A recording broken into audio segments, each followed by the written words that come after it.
Marc-Joseph Marion Dufresne, baptisé à Saint-Malo le 22 mai 1724 et mort le 12 juin 1772 dans la baie des Îles, en Nouvelle-Zélande, est un navigateur et explorateur français.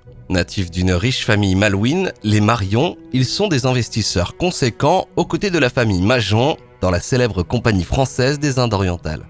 Marc-Joseph Marion Dufresne est le dernier des 8 enfants de Julien Marion, seigneur Dufresne, un armateur corsaire, négociant du royaume de France et subrécargue durant l'expédition du marquis de Vibrailles à la mer du Sud entre 1711 et 1715 et de sa femme, Marie Séraphique Lefer de la Lande. Julien Marion fait embarquer son fils pour la première fois en 1735 en tant qu'enseigne adonoresse sur un navire de la Compagnie des Indes, le Duc de Bourbon, en partance de Pondichéry. Marc-Joseph Marion Dufresne perd son père alors qu'il n'a que 15 ans. Il embarque alors sur des navires de commerce entre 1741 et 1743 sur le navire le Saint-Esprit, puis comme lieutenant à la part sur le corsaire du Théier en 1744. Le 7 avril 1745, il est reçu à l'amirauté de Saint-Malo et obtient à 21 ans son brevet de capitaine en vertu de l'ordre du roi qui l'exempte des 2 campagnes sur ses vaisseaux, de 18 mois de navigation sur les bâtiments marchands et de 4 ans, 1 mois de dispense d'âge conformément aux ordonnances sur la marine. Il reçoit alors le commandement du navire corsaire, la Catin, un 18 canons avec lequel il part en course entre le 21 avril et le 26 juin 1745. Il capture le Henry, un 160 tonneaux, en route depuis les Caraïbes vers la ville de Bristol, en Angleterre. La guerre de succession d'Autriche. Le 10 janvier 1746, il reçoit le commandement du navire corsaire, le Prince de Conti, un 30 canons qui quitte alors Saint-Malo le 15 janvier. Marion Dufresne fait alors une nouvelle prise anglaise de 1000 tonneaux, puis rentre au port le 31 mai 1746. Durant le mois d'août 1746, il part sur le Prince de Conti, accompagné du navire corsaire l'Heureux, commandé par Pierre Bernard, terroir de Beaulieu, à la recherche de Charles-Édouard Stuart en Écosse, après sa défaite à la bataille de Culloden, et ramène ce dernier à Roscoff. Il est alors récompensé par un brevet de lieutenant de frégate dans la marine royale le 21 octobre 1746. À bord du navire l'Invincible, un 74 canons, gigantesque, commandé par le chevalier de Saint-Georges, il participe à la bataille du Cap-Portugal où il est fait prisonnier en tant que premier lieutenant. Détenu pendant près de 3 mois en Angleterre, il est échangé contre des prisonniers anglais et rentre en France en août 1747. Après un dernier voyage comme capitaine au commerce en Amérique sur la Bellone en 1748 et 1749, il entre en 1750 comme second capitaine à la Compagnie française des Indes. La Compagnie française des Indes orientales. De l'année 1750 à 1759, il fait carrière à la Compagnie des Indes. Premier lieutenant en 1753, il embarque sur le Montaran, commandé par Jean-Baptiste Dapré de Mannevillette. Cet hydrographe brillant aura une grande influence sur Marion Dufresne. Il considère comme un excellent officier et même son ami intime. Parti du port de Lorient le 31 décembre 1753, il effectue en sa compagnie un voyage en Chine avant de rentrer en France le 20 août 1755. Lorsqu'éclate la guerre de 7 ans en 1756, il est nommé capitaine de la Compagnie des Indes avec le brevet de capitaine de brûlot pour la campagne. Commandant de la frégate La Diligente, il est chargé d'escorter un convoi de troupes jusqu'à Pondichéry, puis fait plusieurs allées et venues entre l'Inde et l'île de France, aujourd'hui l'île Maurice. Il participe à la prise du fort Saint-David et aux batailles navales de Gondelour et Porto Novo.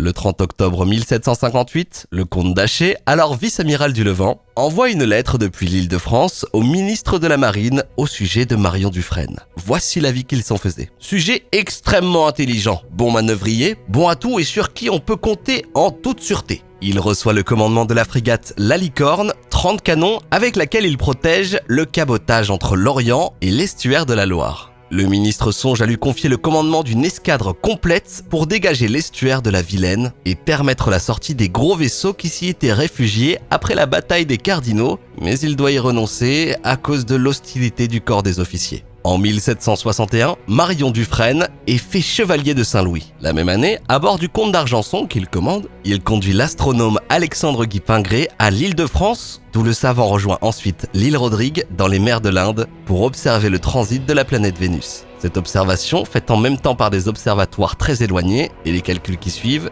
doivent permettre de connaître la distance précise entre la Terre et le Soleil. En 1765, Marion Dufresne conduit le vaisseau Le Vengeur de Lorient à Brest, puis commande le comte d'Artois pour une nouvelle campagne à l'Île-de-France dont il revient en 1767. En 1768, il monte une expédition de reconnaissance des îles Seychelles à bord de la Gabarre-Ladigue. Il tombe alors malade du scorbut et débarque à l'Île-de-France en confiant la suite de la navigation à Duchemin. Les îles Crozet et la Nouvelle-Zélande. Après la dissolution de la Compagnie des Indes, le 13 août 1769, Marion Dufresne choisit de rester sur l'île de France. Il s'y trouve encore en 1770 lorsque l'intendant de l'île est chargé de faire reconduire à Tahiti l'indigène Aoutourou, amené à Paris par Bougainville pour rencontrer le roi de France en 1768. Marion Dufresne se propose même de ramener à ses frais ce Polynésien dans son île natale et demande de joindre une flûte du roi à un bâtiment qui lui appartenait. Le 6 juin 1771, il fait l'achat du Bruni pour 59 000 livres, renommé pour l'occasion Marquis de Castries. Entre-temps, il a été rejoint sur l'île de France par sa femme, Julie, en mai 1771. Il participe également à une traite sur la côte du Malabar et il décharge de la flûte du roi le Mascarin 109 esclaves. Ces différentes propositions sont acceptées. Poivre lui donne des instructions détaillées sur les terres qu'il doit chercher en naviguant au sud et sur les observations qu'il doit faire. Le navigateur est également chargé d'atteindre la mythique terre de Jauneville et de s'assurer de la faisabilité du trajet par la mer de Tasman vers la Nouvelle-Zélande. L'expédition appareille le 18 octobre 1771 de Port-Louis sur l'île de France. Marion Dufresne commande le Mascarin, secondé par Julien Crozet, et Ambroise Bernard-Marie Lepard du Clémeur est à la tête du Marquis de Castries. Malheureusement, comme nous vous l'avions expliqué dans notre vidéo sur Bougainville, Aoutourou meurt de la petite vérole à Madagascar, où l'expédition fait escale le 6 novembre 1771. Les priorités du voyage sont alors modifiées et Marion Dufresne fait cap vers le sud. Après s'être ravitaillé au cap de Bonne-Espérance, le 28 décembre 1771, il débute son périple. Le 13 janvier 1772, il aperçoit par 46 degrés de latitude australe une terre trop embrumée pour que l'on distingue si elle était habitée. Il nomme Terre de l'Espérance et Île de la Caverne. Cet archipel composé de 2 îles est redécouvert par le capitaine Cook en 1776, qui donne à ces îles le nom d'île du Prince-Édouard.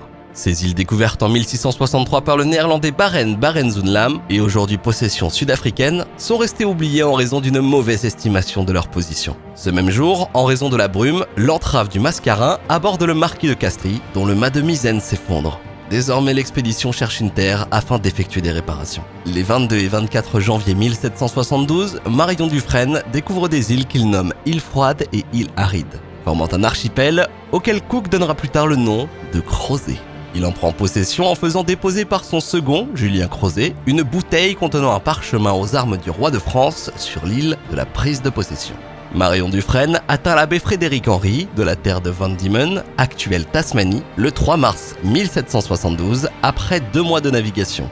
L'expédition de Marion est la deuxième à apercevoir la Tasmanie, et la première au cours de laquelle des Européens débarquent à terre et ont des contacts avec les aborigènes de l'île. Séparé de toute terre depuis près de 14 000 ans. N'y trouvant ni eau ni bois pour réparer les mâts, il fait route le 10 mars vers la Nouvelle-Zélande qu'il atteint le 24 du même mois. Marion Dufresne mène alors l'exploration des côtes néo-zélandaises. Le 4 mai 1772, les 2 navires mouillent dans la baie des îles, renommée Port-Marion par les Français.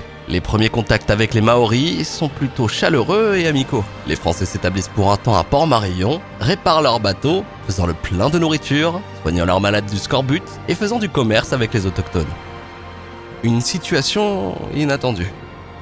Le 12 juin, Marion Dufresne, un autre officier et 11 hommes descendent à terre à bord d'un canot. Cette erreur leur sera fatale. Une fois sur place, ils sont enlevés, puis massacrés, avant d'être mangés par les indigènes. Le 13 juin, plusieurs hommes envoyés à terre pour ramasser du bois ont également été tués. Un seul survivant arrive à s'enfuir à la nage pour rejoindre le navire. C'est alors qu'un officier et plusieurs hommes armés débarquent et arrivent à libérer Crozet, resté seul à se défendre, découvrant les restes d'un repas cannibale.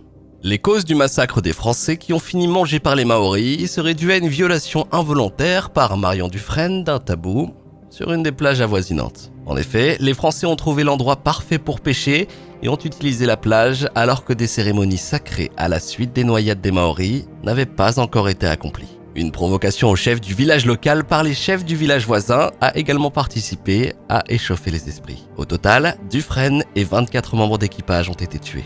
Ne comprenant pas un tel déchaînement de violence de la part des Maoris qui étaient amicaux depuis le début de leur rencontre, Les Français se livrent alors à des représailles qui auraient tué jusqu'à 250 Maoris, brûlé plusieurs Kaingas, des villages, et détruit des Wakas, des pirogues. Duclémeur prend alors le commandement de l'expédition et Julien Crozet devient le commandant du Mascarin.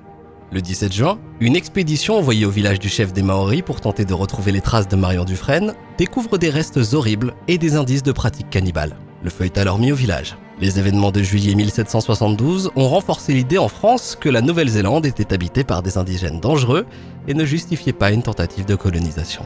Le chevalier Duclémeur et Julien Crozet continuèrent l'expédition malgré la mort de Marion Dufresne et ils atteignirent l'île de Guam en septembre 1772. Ils partirent de Guam en novembre 1772 pour faire escale à Manille entre décembre 1772 et mars 1773. Le cap est finalement mis pour l'île de France, qu'ils arrivent à rejoindre en mai 1773.